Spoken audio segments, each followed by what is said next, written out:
कृपा सिंधु एव च पतितानां पावनेभ्यो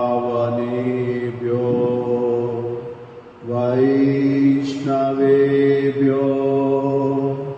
नमो नमः। श्री कृष्ण चैतन्य प्रभु नित्यानंद श्री अद्वैत गदाधर शिवासादि गौर भक्त वृंद। हरे कृष्णा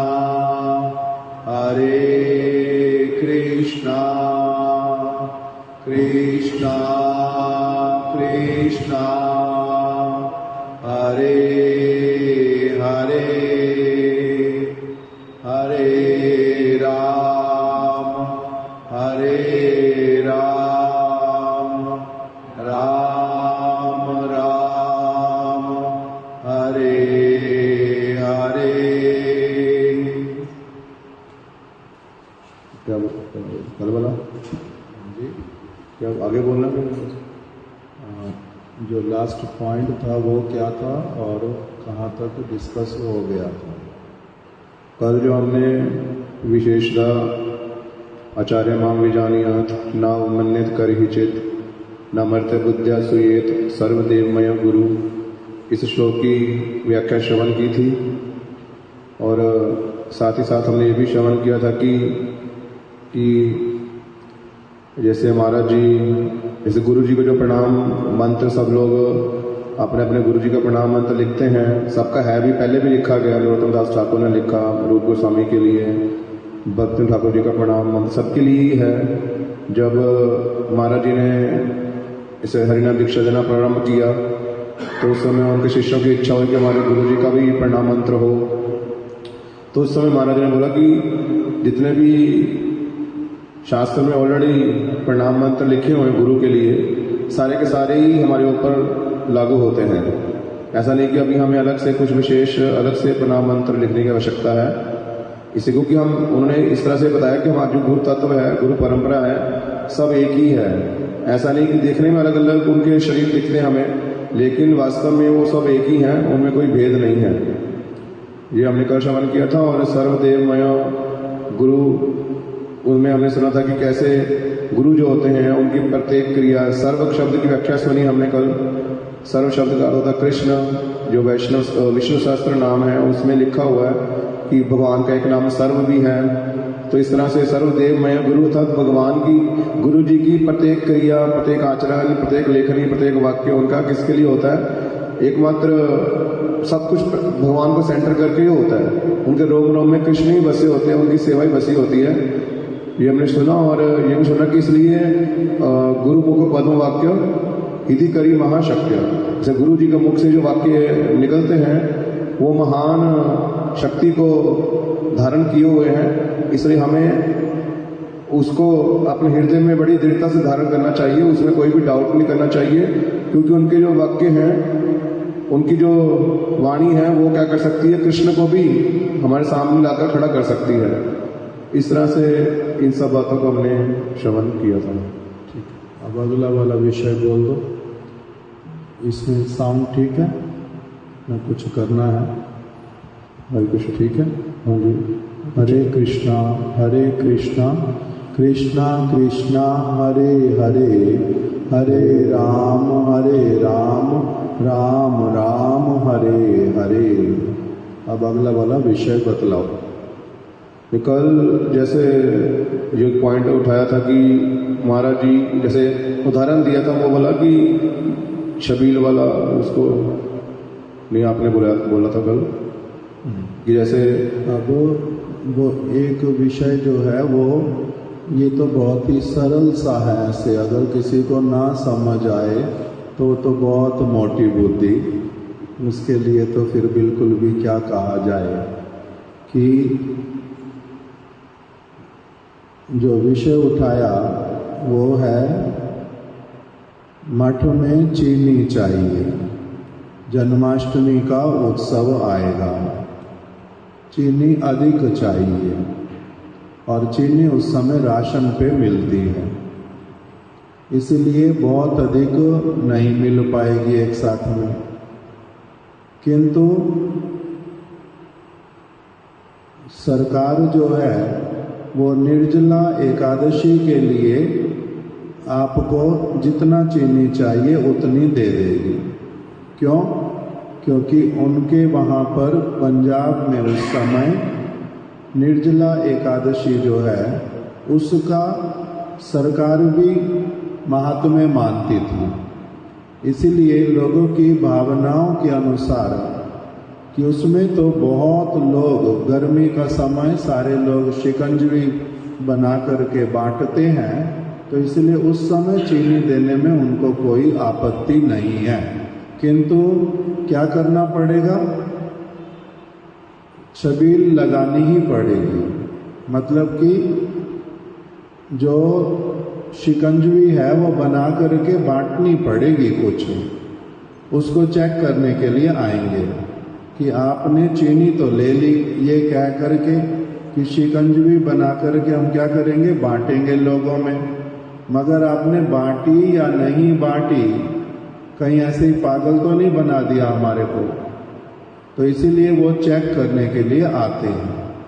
तो इसलिए महाराज जी ने भी क्या किया, फिर ऐसे तो उन लोगों को शिकंजवी बांटने के लिए निर्जला एकादशी में इच्छा नहीं थी, किंतु क्योंकि चीनी भी चाहिए तो इसीलिए आप कम से कम तो 10% चीनी बांटो, 90% भले ही अपने पास में रख लो।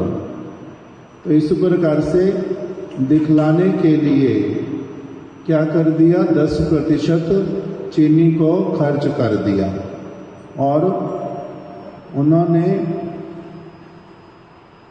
बंटवा भी दी। अब इस प्रकार के उदाहरण के द्वारा अगर कोई समझे कि हर निर्जला एकादशी में अरे महाराज जी ने किया था वैसे, तो इसीलिए हर निर्जला एकादशी में इसी प्रकार से जो शिकंजवी है वो बंटवानी ही बंटवानी चाहिए। तो ये तो एक तो ये वाला समझना जो हो जाएगा, क्या हो जाएगा, भूल हो जाएगा। इस इंटेंशन से तो बांटी नहीं थी। दूसरा, फिर निर्जला एकादशी में इस प्रकार से बांटना ये ठीक ना गलत? गलत भी नहीं है। क्यों? जिसने निर्जला व्रत किया वो नहीं लेगा, जिसने जल वाला व्रत किया है, जल पान करना है, शिकंजवी पीनी है, वो ले लेगा। तो इसलिए शिकंजवी बांटने में भी कोई परेशानी नहीं है। तो इसीलिए जिसने लेना वो ले लेगा। महाराज जी स्वयं निर्जला एकादशी करते थे बहुत वर्षों तक, तो इसलिए उन्होंने स्वयं लिया नहीं, किंतु बांट दिया। उसके पीछे का कारण तो बतला ही दिया, चीनी चाहिए थी मुख्य वस्तु जन्माष्टमी के लिए। तो इसीलिए सेवा करने के लिए बहुत बार इस प्रकार की क्रियाएं भी करनी पड़ती हैं, जिनको निकट में रहने वाले सद्बुद्धि वाले व्यक्ति तो समझ पाते हैं, किंतु उनकी भावना को उनके द्वारा, अब एक तरह से अगर देखा जाए तो उन्होंने सरकार को पागल भी बनाया। चीनी ले ली जन्माष्टमी के लिए और बोल किसके लिए दिया, निर्जला एकादशी के लिए। तो सरकार को पागल भी बनाया, किंतु इस पागल बनाने में किसी का उन्होंने अमंगल किया हो, ऐसा वाला बात कुछ भी नहीं है। इस संसार की व्यवस्थाएं ऐसी वाली हैं जिसमें कि अगर आप सेवाएं करने जाओ तब आपको अलग अलग प्रकार से ही चीज़ों को करते हुए अपनी सेवाओं को पूरा कर लेना पड़ता है। जैसे महाराज जी एक उदाहरण देते थे और भी अपना जीवन का। महाराज जी कहते हैं चंडीगढ़ मठ हो अथवा जगन्नाथपुरी हो, मायापुर हो, महाराज जी इन सभी जगहों पर ही कंस्ट्रक्शन के कार्य में इन्वॉल्व होते और बहुत सारी जगहों पर भिक्षा करने के लिए भी जाते थे। चंडीगढ़ मठ जब बनवाया तो बहुत सारे जगहों पर भिक्षा भी स्वयं करने के लिए जाते थे। लोगों के घरों में जाना, कोई भक्त जान पहचान का है वो अपने रिश्तेदारों के घर ले जाएगा, उनके घर पर जाना, उनको मंदिर में सहायता करने वालों का क्या लाभ होता है उन लोगों को समझाना, फिर उनसे भिक्षा लेके आना, मंदिर बनाना, अलग अलग सेवाओं के विषय में बतलाते थे। तो कहते एक समस्या आती थी हर जगह पर कंस्ट्रक्शन करने में। कमरों के लिए पैसे लोग फिर भी दे देते, मंदिर के लिए भी दे देते, हॉल के लिए भी दे देते, मगर जो कॉमन टॉयलेट बनेंगी उसके लिए कोई पैसा देना नहीं चाहता। वहाँ कौन अपना नाम लिखवाएगा? कमरा मैंने बनाया, वहाँ तो नाम लिखवा देंगे कि ये वाला कमरा अमुक व्यक्ति ने दान किया है, सेवा किया है। मंदिर के हॉल के आगे लिखा जाएगा, अच्छा है। मंदिर के नाट्य गर्भगृह में लिखा जाएगा, अच्छा है। किंतु जहाँ सारे लोग मल मूत्र त्यागने जाएंगे वहाँ के लिए पैसा कौन देगा? तो वहाँ के लिए कोई देता नहीं। बोलने पर भी कह रहे हैं सब जगह में असफल हुआ, एक भी व्यक्ति ने कभी उसके लिए नहीं दिया कुछ भी, कहीं पर भी। तो क्या करें? तो महाराज जी कहते हैं जो टॉयलेट्स बनानी सब जगह पर, वहाँ पर क्या होएगा, जहाँ जहाँ हमारे को परिणामी मिलती है हम वो इकट्ठी करते जाएंगे और टॉयलेट के सारे पैसे जो हैं हम वही वाले खर्च कर देंगे, अपने वाली भिक्षा वाला वो सारा पैसा वहाँ खर्च कर देंगे। क्यों? क्योंकि हमारे को नाम से कोई लेना देना है नहीं। जो नाम कहाँ लिखेगा कहाँ नहीं लिखेगा, क्योंकि हमारा नाम हम कहीं और लिखवाते हैं, इस संसार में लिखवाते ही नहीं है। तो इसीलिए हमारा सोच विचार बिल्कुल अलग हो। तो अभी जो साथ में अगर ठीक ठीक किसी वैष्णव को समझने की इच्छा से उनके साथ में रहे, तब उनको समझ आता है कि ये लोग किस किस प्रकार की सेवा करते हैं और कैसे भावनाओं के साथ में करते हैं, क्या देखते हैं, कैसे करनी है, वो सारा कुछ अलग प्रकार से समझ आता है। नहीं तो ऐसे समझ आता नहीं। महाराज जी कहते हैं एक बार भुवनेश्वर में कोई पूरी से भुवनेश्वर में कोई प्रोग्राम में ले करके जाएगा कि वहाँ पर क्या करना है, प्रोग्राम है, कथा में चलो, कीर्तन में चलो। तो महाराज जी कहते हैं मैंने शर्त रखी, प्रोग्राम में जाऊंगा, मेरे को जो प्रणामी मिलेगी वो भी मेरी, जितने लोग साथ में जाएंगे उनको भी जो जो प्रणामी मिलेगी वो सारी मेरी। अगर तो स्वीकार है तो मेरे को लेकर के चलो, अगर स्वीकार नहीं है तो मैं जाऊंगा नहीं। तो महाराज जी कहते हैं कि वो पूरी महाराज जी थे वहाँ पर, भक्ति प्रसाद पूरी महाराज जी, वो बोलते हाँ महाराज जी चलो, उसमें क्या असुविधा है। तो महाराज जी कहते हैं इस प्रकार से भी करके हम लोगों को जब जहाँ जो सेवा का आवश्यकता हम लोग अपना अलग अलग प्रकार से कर लेते हैं। अब कई लोगों को लग सकता कि ये क्या है, ये तो ट्रिक है, ये तो अलग प्रकार की सोच समझ है। किंतु उन लोगों ने किसको अपना सेंटर रखा? केवल भगवान की सेवा। दूसरे लोगों को अगर तो उनको सद हृदय से उनको जानने की इच्छा करेंगे, उनसे पूछेंगे, तब सारा कुछ समझ आ जाएगा। और अगर नहीं पूछेंगे, अपने आप जो सोचेंगे वो अलग चीज चली जाती है। तो इसीलिए इन सारी चीजों को तो सहज रूप में ही समझना पड़ता है, इसमें कोई विशेष चिंता का बात नहीं। चलो अब अगला विषय बता दो। आगे यही था कि जैसे महाप्रभु जी ने अपने आचरण के द्वारा सब शिक्षाएं प्रदान की, उसी प्रकार से हमारे महाराज भी अपनी लाइफ में कैसे कैसे उन्होंने सेवाएं की, गुरु वर्गों की, बहुत सारे उदाहरण वो सुनाते थे हमें, ताकि हम भी सीख पाएं कि कैसे सेवा की जाती है, जिससे कारण गुरु वर्गों का कृपा दृष्टि हमारे ऊपर आता है।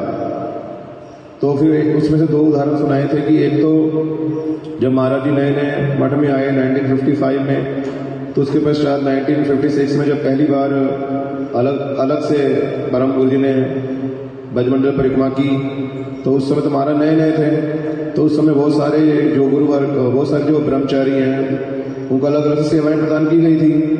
तो उस समय श्री भक्ति शरण त्रिविक्रम गोस्वामी महाराज, जो कि पहले प्यारे मोहन प्रभु थे, उस समय वो ब्रह्मचारी थे वो, तो उनको भी सेवा दी कि आपकी क्या ड्यूटी है, क्योंकि 18 कैंप लगाकर परिक्रमा होनी है और बार बार कभी 2 दिन यहाँ, फिर सामान पैक करो, फिर दूसरे स्थान पर चलो, यात्रियों के सामान को जो एक स्थान से दूसरे स्थान पर लेके जाना है, बाद में उनको वापस करना, हैंड ओवर करना, वो सारी ड्यूटी आपकी है। ये सेवा उनको मिली प्यारे मोहन जी को। महाराज नए नए थे तो महाराज भी परिक्रमा में गए, तो देखा कि जब बैग्स इकट्ठे करते हैं, वापस करने हैं, बहुत सारे लोग इकट्ठे हो जाते हैं, बहुत सारा हल्ला गुल्ला होता है, तो मुश्किल होती है। तो महाराज जी कहने लगे कि मैंने उस समय क्या किया, टोकन बना लिए 2-2, कि 1 नंबर के 2 टोकन, 2 नंबर के 2 टोकन, तो 1 टोकन बैग में लगा रहेगा और 1 टोकन यात्री को दे देंगे। तो इस तरह से बड़े सुष्ठु रूप से कोई भी भीड़ भड़का नहीं हुआ, लोग अपना टोकन नंबर बोलेंगे, उनको उनका बैग मिल जाता था। तो इस तरह से उनकी सेवा की पूरी परिक्रमा में।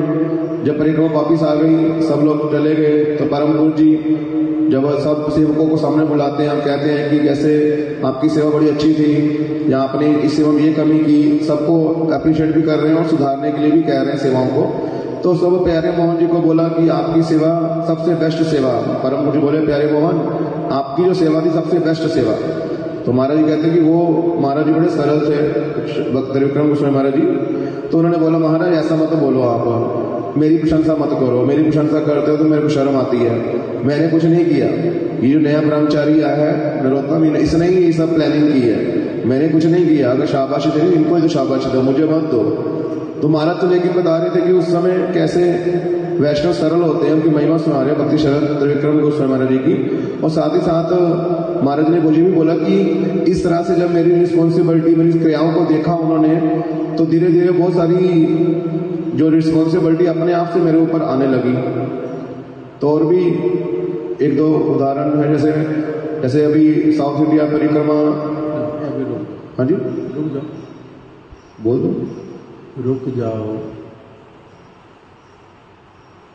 तो अभी हम लोगों ने और एक कथा अभी श्रवण की कि किस प्रकार से महाराज जी ने जो मठ ज्वाइन किया, गौड़िया मठ, वो ज्वाइन किया था 1955 में, और अगले ही साल क्या आ गई, परिक्रमा 1956 में। 55 में ज्वाइन किया, 56 में ब्रजमंडल परिक्रमा हुआ। महाराज जी ने ज्वाइन किया था कोलकाता मठ में, मेदिनीपुर से कोलकाता मठ में आ गए, और कोलकाता मठ में भी उनका दीक्षा हुआ, हरि नाम दीक्षा इत्यादि हुआ, वहीं रहना प्रारंभ किया। उसके बाद में फिर 1956 में ब्रजमंडल परिक्रमा हुई। श्रील माधव गोस्वामी महाराज जी ने पूछा महाराज जी से कि आपने अभी तक ब्रजमंडल का परिक्रमा किया हुआ है या कभी नहीं किया है? दर्शन किया ब्रज का या अभी तक नहीं किया।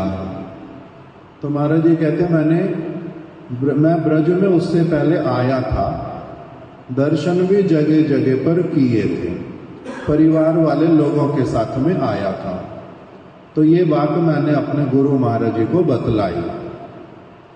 और फिर गुरु महाराज जी ने पूछा कि आपने वैष्णवों के साथ में ब्रज का दर्शन किया था?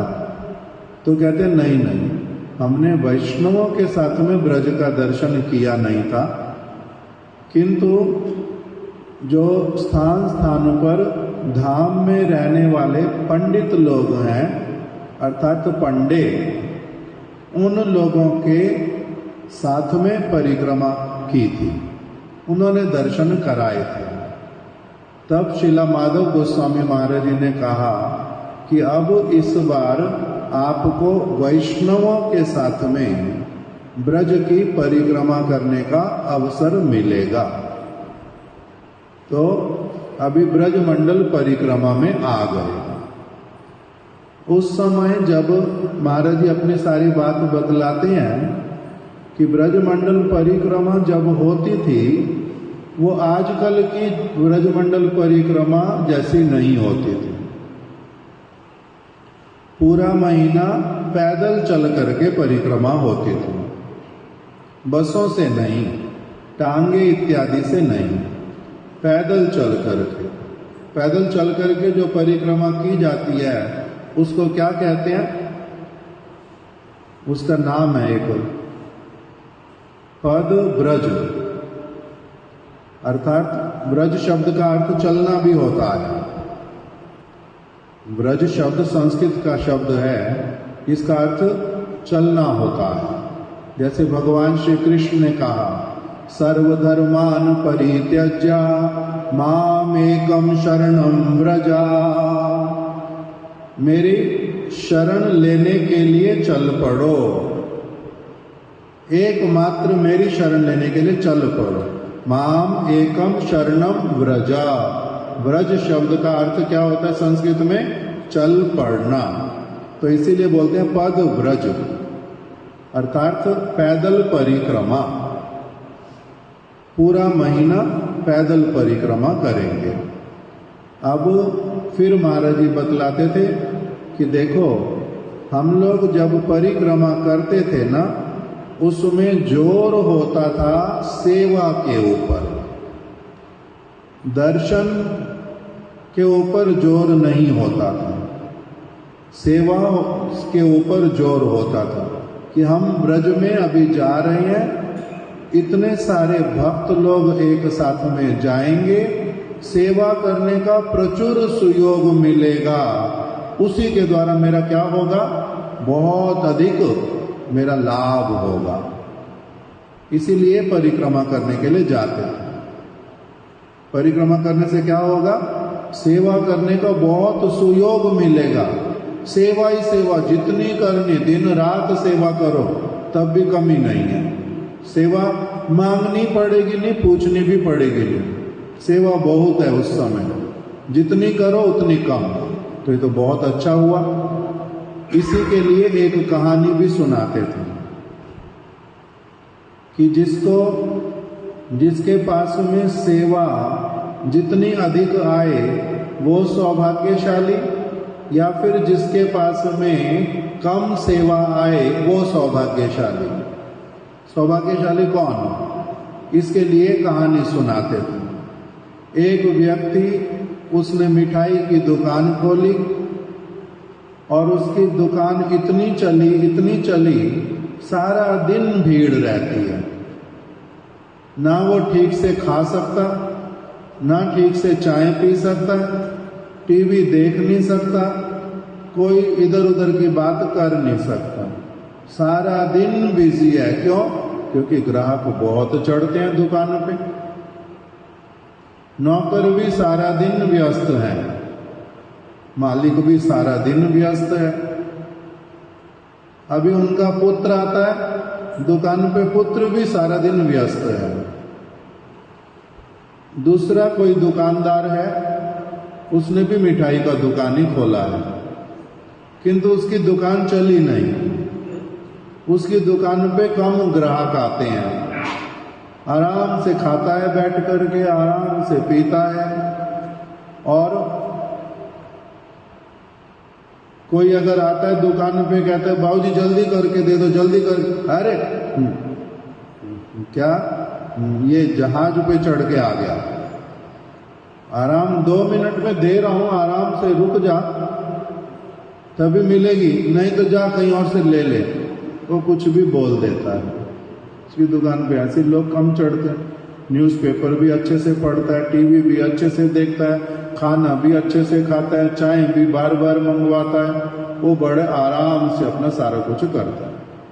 तब महाराज जी प्रश्न करते थे, कौन से वाला दुकानदार प्रसन्न होएगा? जिसकी दुकान पे सारा दिन लोग चढ़ते हैं, जिसको खाने के लिए समय नहीं मिलता, जिसको पीने के लिए समय नहीं मिलता, वो प्रसन्न भी उल्टा वही है। और दूसरा वाला क्या है? दुखी है। इसी प्रकार से जो व्यक्ति भगवान की, वैष्णव की, गुरु की सेवा करने के लिए आता है, समझता है कि इसमें मेरा बहुत लाभ है, इसमें मेरा बहुत लाभ है, उसको अगर कोई भी सेवा बोली जाए तो वो क्या करता है? बड़े प्रेम पूर्वक करता है, आनंद से करता है। और अगर एक साथ में 3-4 सेवाएं मिल जाए तब भी हाथ जोड़ करके कहता है वो वाली सेवा कर लूं, फिर दूसरी वाली करके देता हूं, फिर दूसरी वाली कर लूं, फिर तीसरी वाली अभी अभी करके देता हूं, बस और किसी को नहीं बोलना, मैं कर दूंगा, अभी अभी कर दूंगा। वो उस प्रकार से करता है। तो इसीलिए जो सेवा अधिक करता है उसको क्या होता है? अधिक लाभ होता है। कह रहे हम आए इसीलिए मठ में। शिला सारंग गोस्वामी महाराज जी ने बोल दिया कि भगवान की सेवा तो सब जगह की जा सकती है, किंतु वैष्णव की सेवा सब जगह मिलती नहीं है, क्योंकि वैष्णव ही नहीं मिलते, तो उनकी सेवा सब जगह कैसे करें? तो इसीलिए महाराज जी कहते थे, ब्रजमंडल परिक्रमा आती थी, नवद्वीप धाम परिक्रमा आती थी, अथवा दक्षिण भारत जाना, उत्तर भारत जाना, हम लोगों को बड़ा आनंद होता था कि अभी हमारे को क्या होएगा? बहुत प्रचुर लाभ होएगा। क्यों? वैष्णवों की सेवा करने के लिए मिलेगी। फिर महाराज जी और एक बात बोलते थे कि देखो अभी के लोगों के दिमाग में क्या भर गया कि मैं ये वाला काम करने के लिए थोड़ा ना आया हूं, मैं वो वाला काम करने के लिए थोड़ा ना आया हूं, फालतू की सिर खपाई कौन लेगा, इनको मरने दो, अपने आप करेंगे वो वाली चीज। हमने क्या ठेका ले रखा है सब लोगों का? तो कह रहे अभी इस प्रकार का दिमाग चलता है, किंतु हम लोगों का इस प्रकार का दिमाग कभी भी नहीं चलता था कि हरि नाम, ये कोई गृहस्थ है, कोई ब्रह्मचारी है, कोई सन्यासी है, कोई वृद्ध है, कोई युवक है, जिसके लिए भी सेवा का सुयोग उपस्थित होता था, सारे लोग बड़े आनंद से करते थे। और उस समय महाराज जी बोलते थे लोग सरल थे, उनको बहुत अधिक सुविधाएं चाहिए, नवाबगिरी करनी है, तो कहते नहीं नहीं, ऐसे वाला कुछ भी नहीं था। सभी लोग, बड़े बड़े लोग भी वो टेंट में रह जाते थे, मलमूत्र त्यागने के लिए तंबू से ही कवर करके जगह रख दी जाती थी, उसी में चले जाते थे। और जो सेवाएं होती थी वो भी बड़े आराम से सुष्ठु रूप में करते थे, किंतु किसी को असुविधा नहीं होती थी एडजस्ट करने में। एडजस्ट जो करता था वो उल्टा प्रसन्नता पूर्वक करता था। प्रसाद देरी से मिलेगा वो कोई बात नहीं, सारा जीवन ही तो खाई जा रहे हैं। यहाँ पर अभी हम लोगों का ध्यान है सेवा के ऊपर, कथा कीर्तन के ऊपर। इस प्रकार के लोगों का भावना होता था। टांगा साथ साथ चलेगा, अगर किसी को कांटा लग गया, किसी का खून निकल आया, कोई गिर पड़ा, तो वो टांगे में बैठ करके चलेगा, इसलिए टांगे एक दो साथ में चलेंगे। किंतु कोई टांगे पर बैठने के लिए तैयार नहीं होता था, हाथ जोड़ने पर भी, कि ब्रज में आया हूँ, परिक्रमा करूंगा, अभी थोड़ा सा कांटा लगने से, खून निकलने से मैं इसके ऊपर बैठ जाऊं एकदम से, ऐसे वाला देह आरामी बनूं? मेरे को नहीं बनना देह आरामी। मेरे को क्या करना? परिक्रमा करनी है। थोड़ा बहुत कुछ हुआ तो क्या हो गया? उस प्रकार से लोगों की भावना बड़ी पवित्र होती थी। कोई टांगे पे बैठना नहीं चाहता था, खाली चल रहा है, भले पैसे लगेंगे किंतु तब भी कोई बैठेगा नहीं। तो इस प्रकार से ब्रजमंडल परिक्रमा होती थी। तो महाराज जी कहते हैं उसमें क्या होता था? परिक्रमा उस समय जब होती थी उसमें 3 प्रकार की टीम बनेंगी। टीम बनेगी, क्यों? नहीं तो अच्छी तरह से हो नहीं पाएगा।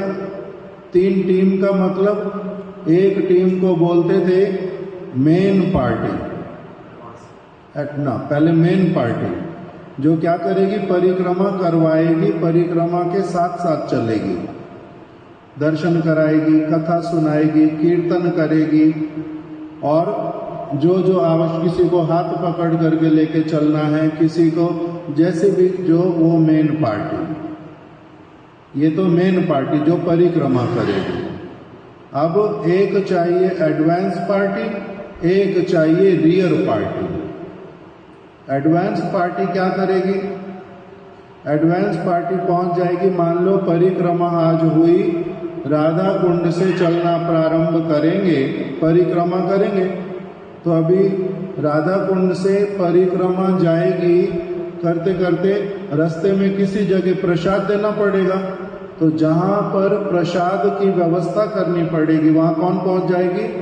बर्तन लेकर के, लकड़ी लेकर के, ईंटें लेकर के एडवांस पार्टी वहां पर पहुंच जाएगी, वहां पर रसोई बनाना शुरू कर देगी। वो रसोई बन जाएगी, ये लोग जाएंगे, सारी परिक्रमा करेंगे, वहां सारा कुछ पहले से पहुंच चुका, ये अपना प्रसाद पाएंगे, ये तो अपना परिक्रमा फिर आगे चल पड़ेंगे। वो लोग क्या करेंगे? वो अपना और आगे जाएंगे। आगे मान लो गोवर्धन की परिक्रमा पूरी हो गई, अब अगला किसी जगह कैंप लगता था 5 दिन के लिए, किसी दिन किसी जगह 4 दिन के लिए, किसी जगह 9 दिन के लिए। हम लोग भी जब गुरुदेव के साथ, हम लोगों ने तो पैदल परिक्रमा नहीं किया इस प्रकार का, किंतु हमारी परिक्रमा पहले होती थी मथुरा में 5 दिन, फिर चले जाएंगे वृंदावन, फिर वृंदावन होएगी 7 दिन, फिर चले जाएंगे गोवर्धन, मोदी भवन में रुकेंगे, वहां पर 7 दिन, फिर चले जाएंगे बरसाना, वहां पर रुकेंगे 4 दिन मोदी भवन में, फिर नंदगांव, वहां 3 दिन रुकेंगे, ऐसे करके अलग अलग जगह फिर वृंदावन आ जाएंगे। ऐसे परिक्रमा होती थी। तो महाराज जी के समय में भी उसी प्रकार से परिक्रमा होती है। तो अभी कलकत्ता से लोग आए हुए हैं, उनके साथ में अपने अपने क्या है, उस समय आजकल जैसे कम सामान लेना पड़ता है उतना कम सामान नहीं होता था, सबका बिस्तर बंद होता था, बिस्तर सारे लोग अपना साथ लेकर के चलते थे। फौजियों का अभी भी बिस्तर बंद मिलता है, खरीदे कोई अगर, तो उस तरह का सबके पास होता था पहले। उसी बिस्तर बंद में क्या होता था, कंबल होएगा, चद्दर होएगी, कपड़े उसी में रख देंगे, अलग अलग सामान रख देंगे, बैग अलग होएंगे, तो ये सबका है। तो जब उन्होंने आज कैंप जो है यहाँ से दूसरी जगह चला जाएगा, कैंप कितने होते थे, इनके पास तंबू होंगे हर जगह पर 2 सेट, एक सेट जहां पर अभी लग गया, दूसरा सेट जहां पर पहुंचेंगे वो पहले से सेट कर देंगे। जहां पर भी कैंप लगेगा वहां एक नगर जैसा बस जाता था, अलग अलग कमरे जैसे बना देते, कुटिया जैसी, वहां पर चारों तरफ फिर फेंसिंग करेंगे रस्सियों से, फिर उसमें पहरेदार लगेंगे, पहरा करेंगे सारी रात को। अलग अलग महाराज जी अपने ब्रजमंडल परिक्रमा की बहुत सारी कथा सुनाते थे। अब उसमें से जो कथा 56 की जो सुना रहे हैं वो क्या है कि प्रभुपाद जी के एक शिष्य थे, उनका नाम था प्यारी मोहन प्रभु। वो प्यारी मोहन प्रभु जो हैं उनका सेवा क्या है, वो लोगों से सामान लेंगे, उनका बिस्तर बंद ले लेंगे, क्योंकि वो अब अगली जगह वो तो परिक्रमा करते करते अगले स्थान पर पहुंचेंगे, सामान जाएगा ट्रक में भर करके, सामान सारा ट्रक में भर के जाएगा। तो अभी इन्होंने जब ले लेना, लोग अपना क्या करते हैं सामान, हम लोग भी जब मथुरा से वृंदावन आएंगे या वृंदावन से गोवर्धन, लोगों को बोलते थे बस ये ट्रक खड़ा हुआ है, आप अपने नीचे बैग सारे रख करके चले जाओ, बस पैसे अपने जेब में रखो, सारा सामान बैग में भर के हमारे पास छोड़ दो। फिर ब्रह्मचारी क्या करते हैं, वो सबके बैग उठा उठा करके ट्रक में एक के बाद एक सेट कर देते, रखते जाते। अब ये लोग तो परिक्रमा करके पहुंचेंगे, उनके बैग पहले से पहुंच गए ट्रक से, अब आने के बाद में फिर अपने अपने बैग लोग लेते हैं, फिर से अपने कमरे में चले जाएंगे। उसी तरह से प्यारी मोहन प्रभु जो है सबके बैग ले लेंगे और फिर अगली जगह पर देंगे। जब लेते हैं तब भी क्या होता है, बहुत समय लगता है और लोग कभी कभी अपना खुला सामान भी देते हैं, थोड़ा सा ये बैग में नहीं आ रहा, ये अलग से रखना है, ऐसे है, अलग अलग चीजें चलती रहती। अब ये सारा कुछ सेवा है पहली बात या नहीं है? सेवा तो होता है हरि नाम करना, सेवा तो होता है ग्रंथ पढ़ना, सेवा तो होता है कीर्तन सुनना, सेवा तो होता है मंदिर के दर्शन करना, ये भी सेवा होती है। तो महाराज जी बोलते हैं ये सेवा है शिवानंद सेन की, किसी को दर्शनों में सहायता कराना, उनके लिए सुविधा कर देना, उससे क्या होता है, बहुत अधिक गुरुजी वैष्णव भगवान प्रसन्न होते हैं कि इन्होंने दूसरों का सहायता किया इस कार्य में, ये शुभ कार्य, अच्छा कार्य, इसमें सहायता किया, तो इसलिए इसको सेवा मानते थे। अभी लोग नहीं मानते इसको सेवा अच्छी तरह से, उसको सेवा मानते थे।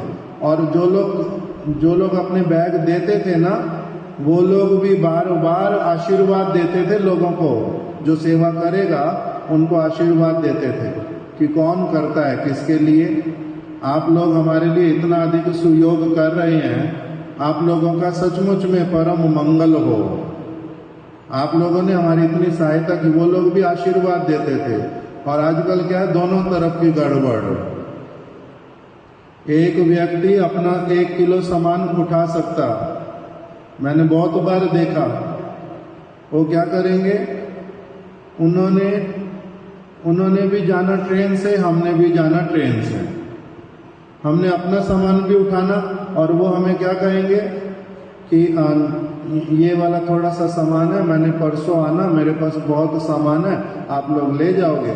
तो कोई कुछ ले लेता, कोई कुछ ले लेता। उन्होंने अपना क्या करना, एक जोड़े सिर्फ कपड़ा और ब्रश अपने उठाने के लिए रख लेना, बाकी सारा दूसरे उठाएं, वो गधे हैं। हम लोग बुद्धिमान, हमारा जो है ना दिमाग बड़ा तेज, सारा सामान दूसरों को दे दो, ये सेंटिमेंटल है, अपना सेवा के नाम पे उठा उठा के ले जाते हैं, कोई चिंता का बात नहीं। वो अपना दूसरों को उठा के दे देते, सोचते हैं मैं बुद्धिमान, और ये कौन है, मूर्ख। उनको पता नहीं चलता भगवान की डायरी में क्या लिखा हुआ जाता है, इसने दूसरों को पागल बनाया, दूसरों से बोझा उठवाया, खुद देहा आरामी बना। इसको क्या करना चाहिए, इसको अलग प्रकार का फल देना चाहिए। लोगों को नहीं पता चलता, किंतु अभी लोग इसी प्रकार के होते जा रहे। तो महाराज जी कहते उस समय किंतु लोग ऐसे वाले नहीं थे। उनका क्या होता था, हम तीर्थ में आए, धाम में आए, ये लोग वैष्णव हैं, भले अभी नए नए ब्रह्मचारी आए हैं, किंतु तब भी ये लोग इस प्रकार से हमारी सेवा कर रहे हैं। हम लोगों के लिए जितना संभव हम स्वयं लेके चलते, जो नहीं संभव वो इनको देते। तो अलग प्रकार का, अगर एक व्यक्ति सच में भक्त बनना चाहता है ना, साधु संग अगर करता है, उसका चित्त वृत्ति अलग प्रकार का होता जाता है। तो प्यारी मोहन प्रभु जो थे वो सरल व्यक्ति, वो उस प्रकार से समय लगता रहता। सारे लोग आकर के कोई क्या करते हैं, अपना बैग निकालने के लिए दूसरों के बैग को उठा उठा करके फेंक ही जाएगा, कुछ इधर कुछ उधर, किसी का कुछ नुकसान हो, टूटे तनी टूट जाए, कुछ हो जाए, वो उनको लेना देना नहीं। अपने बैग की सबको क्या होती है, अपने बैग से लेना देना, उसका कुछ नुकसान नहीं होना चाहिए। दूसरे का क्या हो जाए, जो मर्जी मरने दो ना, वो तो किसी और का है, उस प्रकार का करते हैं। तो इसलिए देरी भी बहुत होती, अलग अलग तरह की असुविधाएं आती। तो महाराज जी ने क्या किया, महाराज जी ने टोकन शुरू किया। टोकन मतलब नंबर, ऐसे वाला कुछ बना दिया गत्तों से, पता नहीं और किसी चीज से बोलते थे, जो घी का टीन होता है, घी के टीन का, उनको काट काट करके छोटे छोटे लोहे के, उसके ऊपर फिर नंबर लिख करके, नाम लिख करके ऐसे वाले बना दिए, जिससे क्या होएगा, जब वो बैग देंगे अपना, उसके ऊपर इस प्रकार से नाम उनका लिखा होगा, टोकन जो है वो ठीक से बंधा हुआ होएगा। तो अभी देंगे, किसी प्रकार से लेंगे, उनके हाथ में एक टोकन दे दिया कि वो टोकन दिखाएंगे। क्योंकि मान लो कोई 4 लोग इकट्ठे गए, तो टोकन जो दिखाएगा उसी को ही बैग मिलेगा। जैसे आजकल लोग पादुका रखते हैं, उसी तरह से जब हम अभी गए थे कहाँ, सेंट्रल पार्क में, वो थैली में बंद कर लेगा, उसके अंदर टोकन रख देगा, हमारे को भी एक देगा, इस तरह से। तो महाराज जी ने उसी तरह से बैग वालों के लिए बना दिया। अब सारे लोगों को सुविधा हो गई उसके द्वारा, बड़े शांति से अपना टोकन दिखाओ और ले जाओ। 1-2 बार में सब लोगों का इसी प्रकार का माइंड में सेट हो गया और सारी सुविधा हो गई। तब फिर शिला माधव गोस्वामी महाराज जी ने परिक्रमा के बाद में बोला प्यारी मोहन प्रभु जी को। प्यारी मोहन प्रभु जी उनके गुरु भाई शिला माधव गोस्वामी महाराज जी के। तो उन्होंने अपने गुरु भाई को बोला कि आपने इस बार अच्छा ही किया, ये बड़ी अच्छी तरह से हो गया, सारा कुछ बड़ी अच्छी तरह से हो गया। तो उन्होंने उत्तर दिया, महाराज जी नहीं नहीं, मेरी प्रशंसा मत करो, शाबाशी भी मेरे को मत दो। ये तो नए ब्रह्मचारी जो ये आया है ना, नरोत्तम, इसने अपना दिमाग लगाया है, ये बुद्धिमान, इसने इस प्रकार से कर दिया सारा, जिससे कि बड़ी सुविधा हुई। तो सब लोगों को, मेरे को भी बड़ा आराम मिला, लोगों को भी बड़ी सुविधा हुई। तब महाराज जी कहते हैं इस तरह से मैं किस में आ गया, अभी गुरु महाराज जी की नजरों में आ गया। क्यों, ये इसने शुरू किया इस तरह से। ये बुद्धिमान तो सेवा करना भी चाहता है और फिर उसके लिए सोचता भी है कि ये वाली सेवा अच्छे से कैसे की जा सकती है। तो इस तरह से मैं किसकी नजर में आ गया, अपने गुरु महाराज जी की नजर में आ गया। तो इसीलिए अब इसमें मुख्य पॉइंट क्या था, प्रारंभ कहां से किया था आपने, कि महाराज अपने जीवन की बातें सिखाकर सुनाकर हमें सिखाते थे कि कैसे सेवा की जाती है और कैसे गुरु वर्गों की कृपा को लाभ किया जाता है। तो अब गुरु वर्गों की दृष्टि में आना, अब इनको शिला माधव गोस्वामी महाराज जानते नहीं थे, ये बात तो नहीं थी, जानते तो थे पहले से। मठ में भी बहुत बार देखा हुआ था, मेदिनीपुर में भी मिले थे, कलकत्ता में भी देखा हुआ था, हरि नाम भी दिया, दीक्षा भी दी, कितनी सारी बातें भी होती रही अलग अलग। जो हरि नाम के समय की बातें हम लोग सुनेंगे बाद में, मेदिनीपुर में उनके साथ क्या क्या वार्तालाप हुआ वो भी सुनेंगे। तो जानते तो बड़ी अच्छी तरह से थे, फिर भी ये वाली सेवा के कारण उनका शिला माधव गोस्वामी महाराज जी की दृष्टि में पड़ गए। इसका मतलब क्या होता है कि अब इनका भावना कैसा है, इनका सेवा में मन किस प्रकार का लगाते हैं, बुद्धि किस प्रकार से प्रखर है, किस प्रकार से सेवा को अच्छी तरह से किया जा सकता है, ये सारी चीज ये अपनी आप कर लेते हैं। इस प्रकार की सारी उनकी दृष्टि में ये आ गए। तो इसी को ही क्या कहते हैं, सेवा के द्वारा क्या मिलता है। शबरी वाले उदाहरण से भी हम सुनते हैं, प्रताप रुद्र महाराज जी वाले उदाहरण से भी सुनते हैं महाराज जी की बातें, कि सेवा को देख करके महाप्रभु प्रसन्न हो गए। शबरी की सेवा को देख के मातंग मुनि प्रसन्न हो गए और अपने आप आशीर्वाद दे दिया। तो इस प्रकार का जो आशीर्वाद मिलता है, गुरुवर्गों का अगर विश्वास जीत पाता है कोई व्यक्ति, तब क्या हो जाता है, तब इसी को ही क्या कहते हैं महाराज, कि इसका नाम ही होता है वास्तविक कृपा, शुद्ध कृपा। कृपा मांगने से नहीं मिलती, सेवा से अपनी आप मिलती है। और वो फिर बाहर से उनके गुरु महाराज जी ने केवल सिर पे हाथ रख दिया हो, गले लगा लिया हो, वो वाला नहीं। ना सिर पे हाथ रखा, ना गले लगाया, ना उनकी प्रशंसा की। सुन लिया प्यारी मोहन प्रभु से, किंतु प्रशंसा इत्यादि आगे कुछ भी नहीं की। तो ये कृपा हुई या नहीं हुई, तो कहते हैं कृपा। इसी प्रकार से गुरु वैष्णवों की कृपा प्राप्त होती है। अब दूसरा वाला इसके साथ में उदाहरण क्या सुना रहे थे? दूसरा ये था कि महाराज ने ये भी बोला एक समय कि मेरे ऊपर सेवा का भार कैसे आया है, ब्रजमंडल परिक्रमा का हो या नवदी धाम परिक्रमा का हो। तो कहते हैं मैं जो भी यात्री आते थे उनको बड़े ही प्यार से यात्रा में रखने का प्रयास करता था। कि एक तो कुछ एक का महाराज ने नाम बताया कि उनका उनसे भी सीनियर कोई ब्रह्मचारी, उनका नाम था बाद में वामन महाराज जी बने, वो पहले बलराम प्रभु नाम था उनका। तो किसी ब्रह्मचारी ने उनका बेडिंग टेंट से बाहर निकाल दिया। तो उनको गुस्सा आ गया, मैंने यहाँ रहना नहीं है, जहाँ किसी को अकल नहीं है रहने की, मेरा सामान बाहर निकाल के अपना रख लिया। तो मैंने कहते हैं उनको बड़े प्यार से समझाया कि देखो एक रात की तो बात है, हमने तो कल चले ही जाना है, उसमें इतना गुस्सा करने की क्या जरूरत है। तो वो फिर महाराज जी की बात सुनकर महाराज ने प्यार से समझा के अपने पास ही रख लिया। तो इस तरह से बाद में कहते हैं उस समय गुस्सा था, लेकिन बाद में गुस्सा शांत हो गया उनका। तो कहते बाद में फिर सब समय मेरे को बोलते तुम्हारे कारण मेरी परिक्रमा हो गई, तुम्हारे कारण मेरी परिक्रमा हो गई, ये तो मैं तो गुस्से से चले जाता। इस तरह से एक गृहस्थ भक्त था, वो भी बड़ा सेवा करने में मतलब उनका उत्साह था। वो कहता था कि मैं भी ब्रह्मचर्य से काम नहीं हूँ, मैं भी ब्रह्मचर्य का सारी सेवाएं करूंगा, रसोई बनाना सब कुछ करना, सब कुछ करता था वो। तो एक समय क्या हुआ, रसोई थोड़ी कम पड़ गई।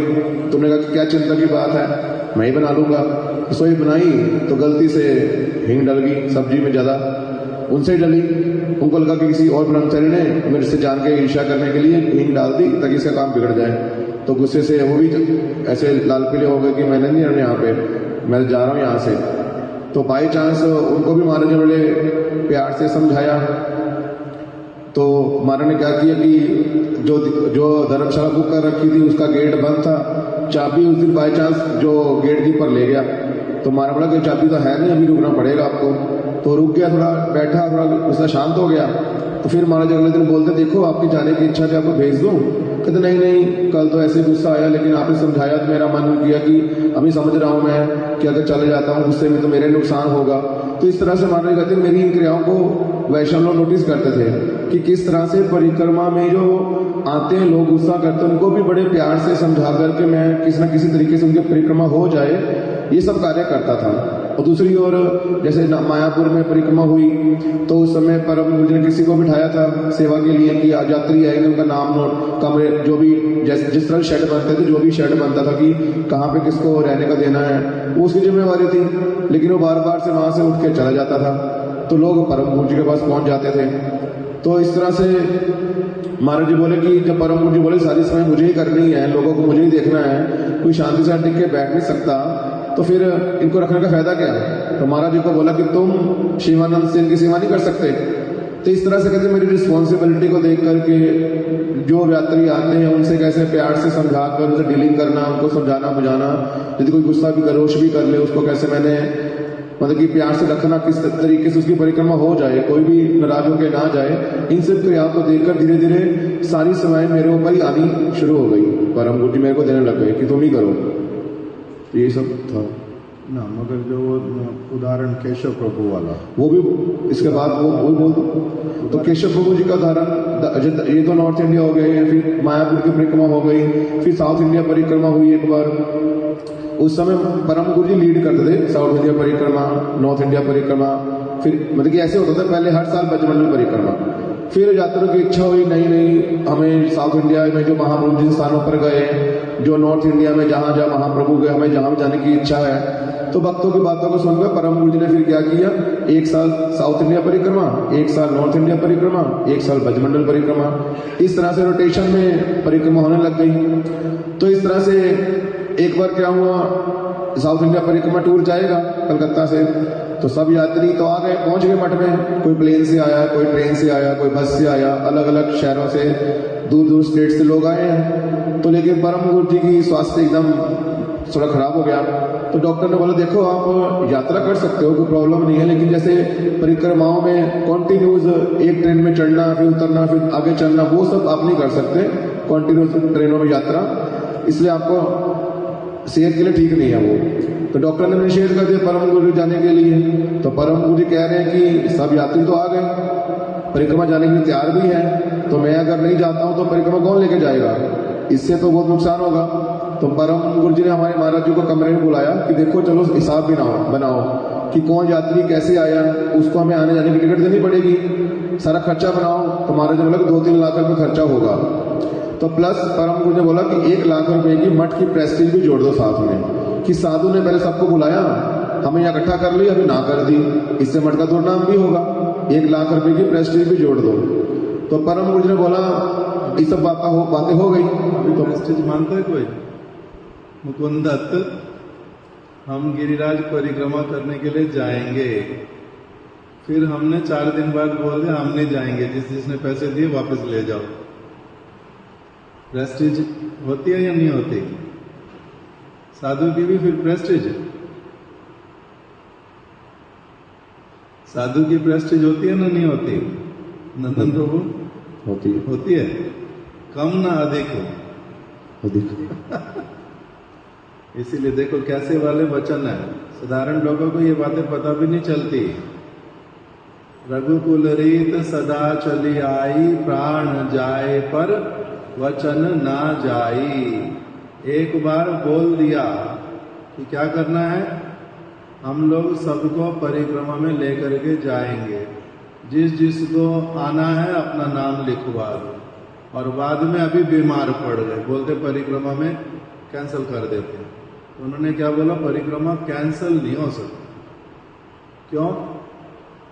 जो बुकिंग की हुई है, ये किया वो नुकसान तो है ही है, साथ में बड़ा नुकसान किस चीज का है, वचन दिया हुआ और फिर वचन से फिर जाएंगे, ये बात बिल्कुल खराब, ऐसे नहीं कर सकते। तो इसलिए अलग हो जाता है सारा कुछ। बताओ फिर परम गुरु जी ने बोला हमारे महाराज जी को कि तुम लेकर नहीं जा सकता। तो हमारे महाराज ने उत्तर दिया कि देखो गुरु जी, मैं लेके जा सकता हूँ ये भी नहीं कह सकता, मैं नहीं लेके जा सकता ये भी नहीं कह सकता, क्योंकि मैंने कभी परिक्रमा की नहीं है, इसलिए मैं हाँ भी नहीं कह सकता, ना भी नहीं कह सकता। परिक्रमा की है लेकिन खुद लीड करके कभी लेके नहीं गया। तो फिर लेकिन नहीं है लेकर के जाने में, कोई भी तो लेके जा सकता है। ऐसा क्यों बोल रहे हैं कि मेरे को पता नहीं मैं ले जा पाऊंगा या नहीं? क्योंकि फिर वो उन्होंने बोला कि मैं चेष्टा कर सकता हूँ, है ना। इसका मतलब क्या होता है, देखो डिटेल में समझना चाहिए। इसका मतलब क्या होता है कि सिर्फ लेकर के जाना नहीं होता, उसके साथ में रिस्पॉन्सिबल होना पड़ता है। समय पर उनको प्रसाद दूंगा, समय पर उनको दर्शन कराऊंगा, और अगर कोई असुविधा आई उसका सॉल्यूशन दूंगा।